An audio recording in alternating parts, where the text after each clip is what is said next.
और NEET paper leak मामले में आरोपी चिंटू को लेकर कई खुलासे सामने आ रहे हैं। सामने आया है कि एक फार्म हाउस से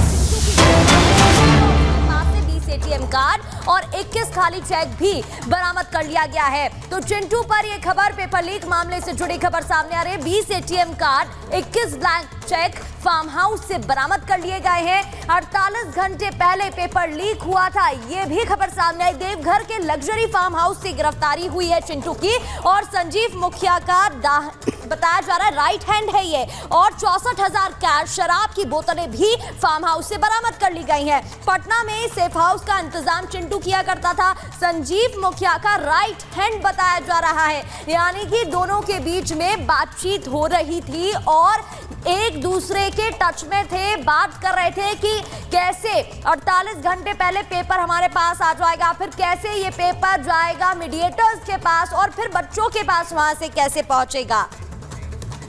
तो ये जो चिंटू था, भले ही इसके पास पैसे नहीं रहे हों, लेकिन इसकी जिंदगी कैसे ऐशो आराम की थी, जरा मैं उस बारे में आपको बताती हूँ जो इसकी हनक को बताता है। और इसीलिए ये जो तमाम चीजें अब समझ में आ रही हैं कि आखिर वो पैसे आते कहां से थे, क्योंकि एक बड़ा नेक्सस है जो इसके पीछे था नीट पेपर लीक को लेकर के। और वो ग्राफिक्स अब हम आपको दिखाते हैं। जो ये चिंटू है, ये रईसों जैसी लाइफस्टाइल जीता था। भाई इसके लिए पैसे कहां से आते थे? लग्जरी फार्म हाउस से इसे अरेस्ट किया गया।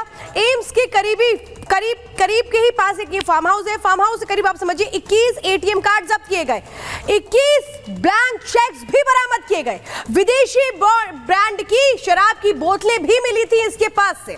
ये सब कुछ कहां से आ रहा था, ये बड़े सवाल है। लेकिन जो ये चिंटू है, ये कैसी जिंदगी बिता रहा था, ये एक एक बातें निकल करके अब इस बात को बता रही है कि कहां से ये तमाम चीजें आ रही थी। कुछ और खबरों का रुख करेंगे 2 मिनट में भारत में।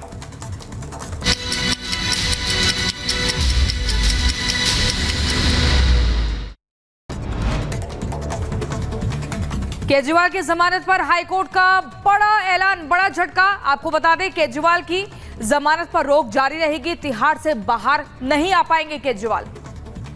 केजरीवाल की जमानत पर ईडी ने रोक लगाने की मांग की। याचिका पर सुनवाई पूरी होने तक तिहाड़ में रहेंगे केजरीवाल। कल सुबह 11 बजे स्पीकर पद के लिए मतदान। एनडीए और विपक्ष ने स्पीकर पद के लिए उतारे अपने अपने उम्मीदवार। एनडीए के स्पीकर होंगे ओम बिरला। स्पीकर पद के लिए भरा नामांकन। लोकसभा स्पीकर के लिए होगा चुनाव।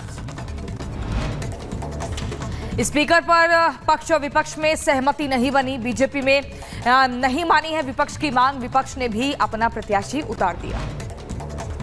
स्पीकर पद के लिए विपक्ष ने उतारा उम्मीदवार। विपक्ष की तरफ से के सुरेश ने स्पीकर के लिए भरा पर्चा। आपातकाल के 50 साल पूरे होने पर बोले केंद्रीय मंत्री जेपी नड्डा। कहा, कांग्रेस ने लोकतंत्र का गला घोटा। नीट मामले में गिरफ्तार सभी आरोपियों का केस सीबीआई कोर्ट में ट्रांसफर। सेशन कोर्ट से किसी भी आरोपी को नहीं मिली जमानत।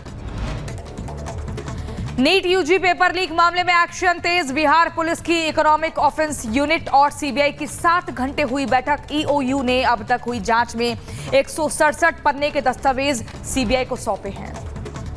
ईओयू की जांच रिपोर्ट में हुआ एक और बड़ा खुलासा। 48 घंटे पहले आरोपियों ने लीक कर लिया था पेपर। पैसे देने वालों को एक रात पहले ही पेपर मिल गया था। नीट पेपर लीक मामले में पटना के एसएसपी को सीबीआई ने किया तलब। केस से जुड़ी चीजों के बारे में विस्तार से जानकारी लेगी सीबीआई। दिल्ली के सफदरजंग अस्पताल में लगी आग। सूचना के बाद मौके पर पहुंची दमकल विभाग की गाड़ियां। हादसे में किसी के हताहत होने की खबर नहीं। भोजशाला में एसआई के 95वें दिन का सर्वे खत्म हुआ। सर्वे के बाद हिंदू पक्षकार गोपाल शर्मा ने बड़ा दावा किया और कहा, दरगाह के पश्चिम से उत्खनन के दौरान 4 अवशेष प्राप्त हुए।